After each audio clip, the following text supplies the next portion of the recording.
Hi, this is Brian with Prophetless Media and Post, and today I wanted to talk about the Planar Tracker inside Davinci Resolve Fusion and some of the common tools that you have to help with difficult tracks. I found this clip online, and I'll put a link down below as to where you can download it if you want to follow along. It was just a great example of quite a few of the different problems you might run into trying to do a planar track. So here we have this phone that we want to planar track, and you can see we have the hand that swipes.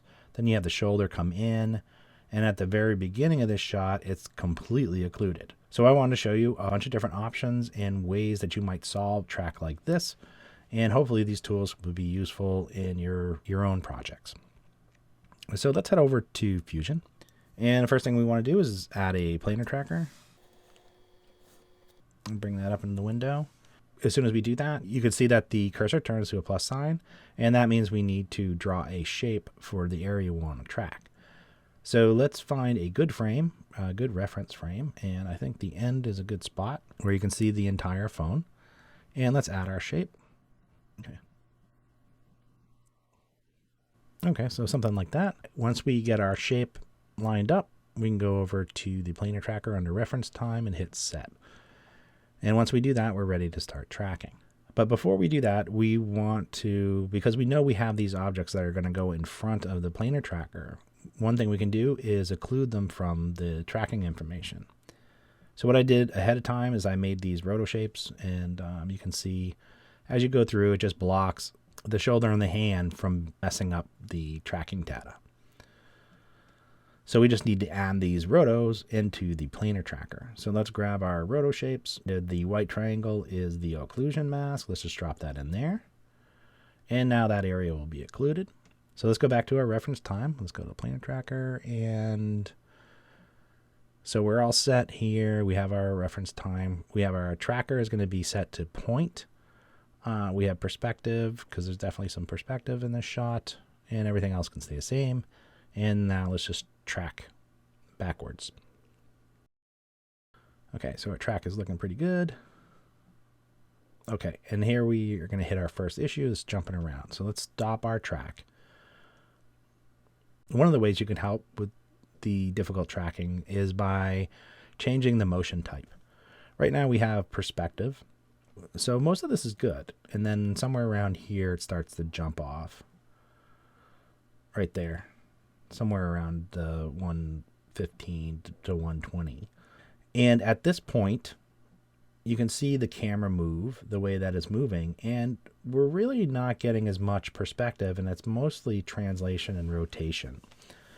What we can do is change this motion type in the middle of our tracking. So let's go back and find where it jumped off, somewhere around here. Okay, right there, big jump.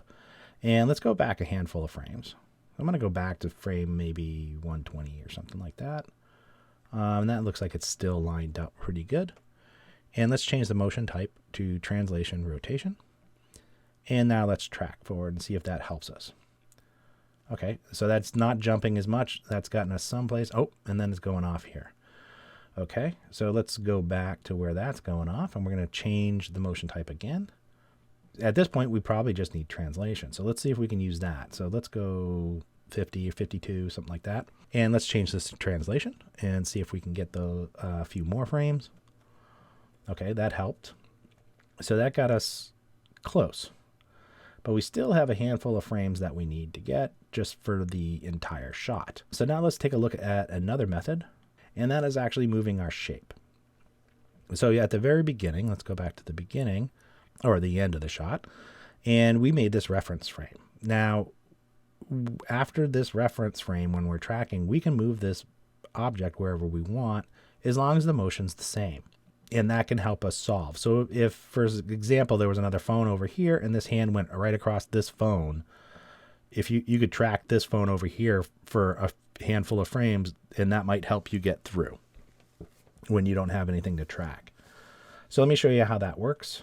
We can just go down here to the end and somewhere around in here, like 40. We can move this over here and track this. Now at this point, we only need the translation because we only have a handful of frames to get through. its translation is probably pretty similar to this. So this is going to work for this particular thing. And now we're going to track to the beginning.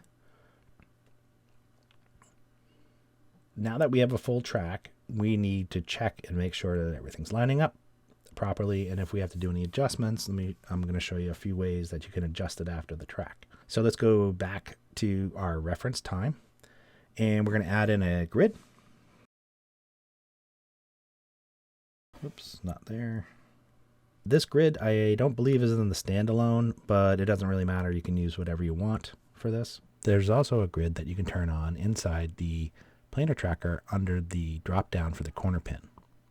So we're going to plug this grid into the Planar Tracker. We're going to need a background and plug that background into the grid. And inside the Planar Tracker, we're going to switch our operation mode to corner pin. And now you can see we have this grid and our corner pin to line up with the phone. First thing I want to do is I want to be able to see through and just have that grid. So in the ground, we can just bring our alpha down. And now we have the grid. We can see through it so we can see the actual image. Let's go back over to the Planar Tracker and let's line up our corner pin to the phone. This is a little too many grid lines for my taste. I'm going to go back to the grid and I'm going to bring down the columns a little bit. Something like that. It looks pretty good for me. And go back to the planar. And what I want to do is line up this grid as best I can to these like plus signs and just for reference.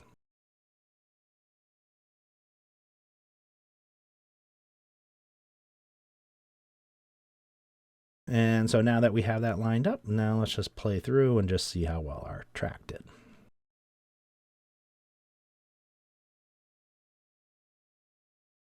Yeah, it's looking pretty good through most of the shot.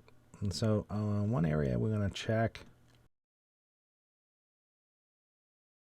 Okay, it looks good here, but it's, yeah, right here I can see that it's slipping away from this edge.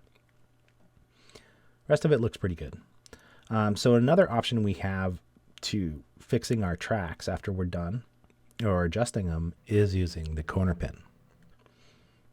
Corner pin itself can be animated separate from the tracking data. So if we go into the Planar Tracker, we have our corner pin right here. If we hit this drop down, you can see we have reference time positions. So we can keyframe each one of these points. Now, obviously, this is going to be pretty tricky if you don't have anything really good reference. So be careful with this. But for this example, what we want to do is, let's see, let's find a frame where we know everything's good. I don't know, maybe around 130-ish is, yeah, it's pretty good right there, 132. And we're going to right click on reference time positions and click animate corner pin group. Now it's going to give us a keyframe on every single corner. So from here to the end is good. And now we can move forward to where we saw that sliding off. Right in here. And we can adjust this. Okay, so something like that.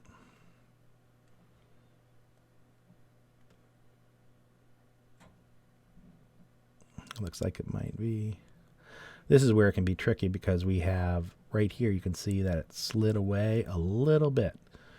And this can be tricky figuring out where this point should be. But we do have this reference up here, so we'll do our best.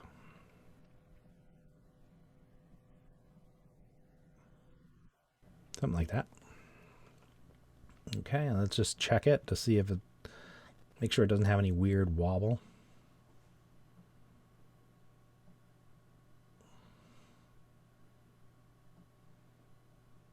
Okay, that looks pretty good. And let's see how it looks at the end.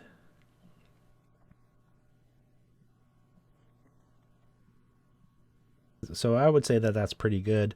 One other thing I wanted to point out is using the corner pin to do the animations can definitely be tricky. Now, if you, for example, down here where you don't have much reference, if this was sliding off, another option you can use is to use a transform after the planar tracker, and that way you can move all 4 points together and animate it that way. And I just want to show you how that might work. Transform. Let's put the planar tracker into the transform. I'm just going to do a quick comp here and then merge. So a quick comp. The planar tracker merge mode, let's change that to foreground only, so it's just the foreground. And then we're going to put that over the top. Okay. So now we can use this transform. And the reason I want to show this, because there could be I just want to show you a little gotcha. So now we could do, with this transform, we can do an animation if we needed to.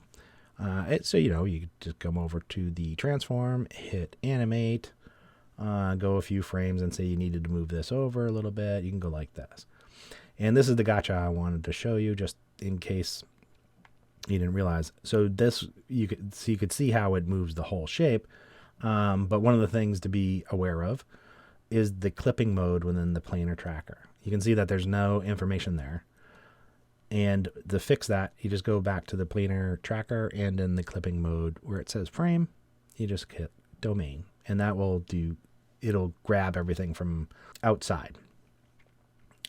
So just a little gotcha. But this is another way you could do it. Instead of animating the actual corner pin, you can move that whole shape as one using the transform. So those are a whole bunch of different methods you can use to help you solve tricky shots. So if you have any problems or questions, leave a comment below, and I'll try to get to it as soon as I can. Thanks again for watching, and I'll see you again in the next video.